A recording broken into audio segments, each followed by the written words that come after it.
शेतकरी मित्रो नमस्ते. आपल्या कृषीभूषण आर डी पाटील तंत्रज्ञानांतर्गत आपण जे विक्रमी स्वतःच्या शेतीमध्ये जे 125 टन प्लसचं जे टार्गेट धरलेलं आहे, त्यामध्ये प्रत्येक पावलाला मागील 4 महिन्यापूर्वी शेतकरी बांधवांना सांगितल्याप्रमाणे प्रत्येक पायरी आपली पूर्ण झालेली आहे. जमिनीची नांगरट असू दे, पुन्हा रोटर असू दे, मशागत असू, त्यानंतर सरी सोडणे असू दे. सरी सोडल्यानंतर आपण नियमाप्रमाणे 18 ते 20 जून या तारखेला लागण करणार आहोत अमावस्याच्या नंतर. तर त्या अगोदर आपण व्हिडिओमध्ये पहिलं सांगितल्याप्रमाणे की 1 तारखेला आपण याला पाणी चालू करायचं. आज संपूर्ण आपल्या क्षेत्राला ठिबक सिंचनची जोडणी पूर्ण झालेली आहे. ठिबक सिंचनची जोडणी पूर्ण झाल्यानंतर या क्षेत्रामध्ये आपण आता ड्रिप चालू केलेलं आहे. ड्रिप चालू केल्यानंतर 1-2 दिवस ड्रिपचं पाणी यामध्ये पाडलं जाणार. 1-2 ते 3 दिवस ड्रिपचं पाणी पडल्यानंतर 100% याच्यामध्ये बारीकसं तण उगवणार की ज्या वेळेला मागील वेळी आपल्यास या ठिकाणी लिकेज झालं होतं, या ठिकाणी असं जे तण उगवलेलं दिसते. तण उगवल्यानंतर ह्या तणनाशक राऊंडअपचा पूर्ण हात याच्यावर भरपूर स्टिकर वगैरे वापरून राऊंडअपने पूर्णपणे ते बारीक टिकलीसारखं तण जाळून घ्यायचं.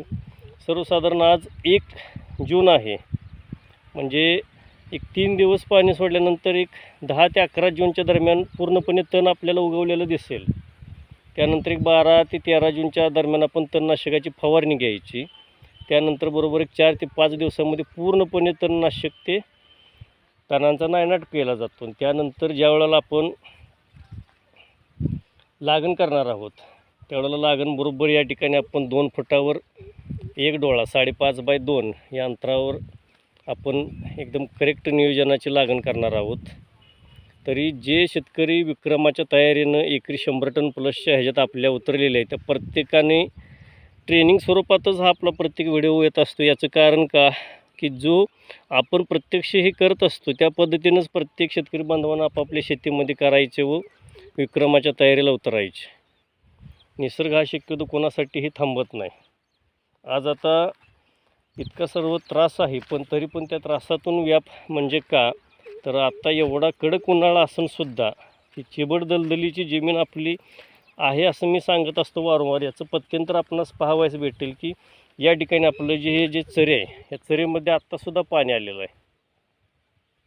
कॅनलला पाणी आल्यानंतर इथं समोर पुढं फुल्ल पाणी दिसते आपणास.